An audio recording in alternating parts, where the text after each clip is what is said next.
Les États-Unis, sur l'administration Donald Trump, capturent le président vénézuélien Nicolas Maduro.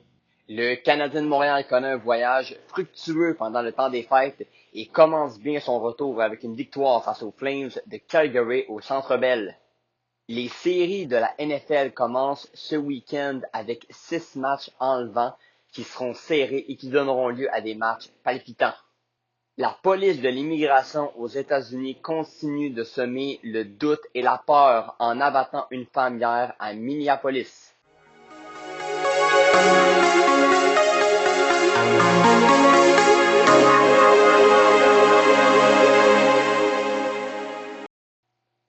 Le Canadien de Montréal a connu tout un voyage dans l'Ouest pendant le temps des fêtes avec des victoires à Dallas notamment. Le Canadien qui, on le sait présentement, est deuxième dans la division atlantique à seulement 1 point du Lightning de Tampa Bay. Le Canadien qui a remporté un match quand même relativement facile hier face aux Flames de Calgary au Centre Bell. Excellente performance d'Alexandre Texier, Juraj Slafkovský et compagnie. Le Canadien qui reprendra l'action dès cette semaine avec des matchs contre les Panthers de la Floride, les Red Wings de Détroit et contre les Canucks de Vancouver lundi. Le Canadien qui tentera de continuer sur cette séquence et de s'améliorer au Centre Bell alors que notre fiche est bien meilleure à l'étranger qu'à la maison. La police de l'immigration aux États-Unis ont vraiment créé un chaos à Minneapolis cette semaine en abattant une femme qui était dans son véhicule. Depuis, des manifestations sont en cours, des écoles publiques ont été fermées. Et pendant ce temps, le président américain Donald Trump qui lui dit que c'était de la légitime défense, alors que pourtant on voit sur la vidéo l'auto qui n'est même pas dans la même direction que le policier qui va finalement tirer des balles sur la femme. Des débordements sont-ils à venir? On le verra dans les prochains jours, prochaines semaines. Mais ça rappelle la mort de George Floyd en 2020 qui avait été seulement à 200 ou 300 mètres de la même endroit dans la même ville. Des mauvais souvenirs aux États-Unis et qui font continuer à faire un peu le doute sur le travail des policiers, des services de l'immigration pour le peuple américain.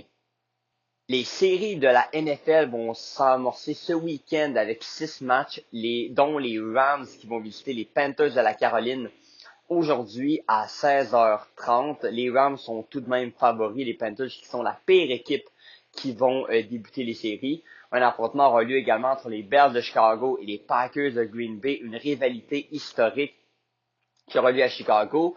Dès dimanche, on aura des matchs entre les Jaguars contre les Bills, les Eagles, les champions du Super Bowl contre les 49ers, les surprenants Pats qui vont accueillir les Chargers de Los Angeles. Et lundi soir, les Steelers d'Aaron Rodgers vont accueillir les Texans de Houston.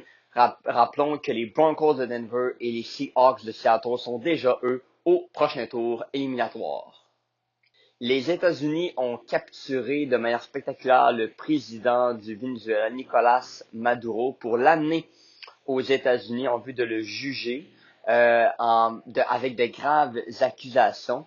Depuis, les États-Unis tentent d'acquérir beaucoup de pétrole dans la région du Venezuela. On va décortiquer tout ça dans une autre émission qui va sortir mercredi cette semaine. Quel impact ça aura sur, oui, le Venezuela, mais également du côté international. Quelles seront les conséquences pour l'année 2026 qui pourrait, selon des experts, être la plus mouvementée des 80 dernières années. On est à la semaine du braille pour les personnes vivant avec une limitation visuelle. C'est la semaine de la canne blanche. On sait à quel point l'histoire du braille est importante avec Louis Braille, c'est lui qui l'a développé. Le braille est le mode d'écriture et de lecture des personnes vivant avec une limitation visuelle, mais plus largement, c'est la semaine où on peut parler de la sensibilisation, des outils technologiques qui sont mis en place pour nous, les personnes vivant avec cette difficulté-là. Qu'est-ce qu'on peut mettre en place également au niveau de la sensibilisation pour que le plus de gens possible savent notre réalité et puissent nous aider au quotidien. Toujours important d'en parler, malgré qu'il ne faut pas non plus en faire toute une montagne avec ça. Faut rendre ça le plus normal possible. Parce qu'en tant que tel, on vit dans une société de gens qui n'ont pas de limitations. donc on n'est pas une majorité. Mais je trouve ça important quand même de mentionner que c'est une semaine importante pour nous dans l'histoire, pour nous avoir aidé au niveau de l'innovation et la technologie maintenant qui se mêle à tout ça pour qu'on puisse fonctionner de manière le plus autonome possible au quotidien.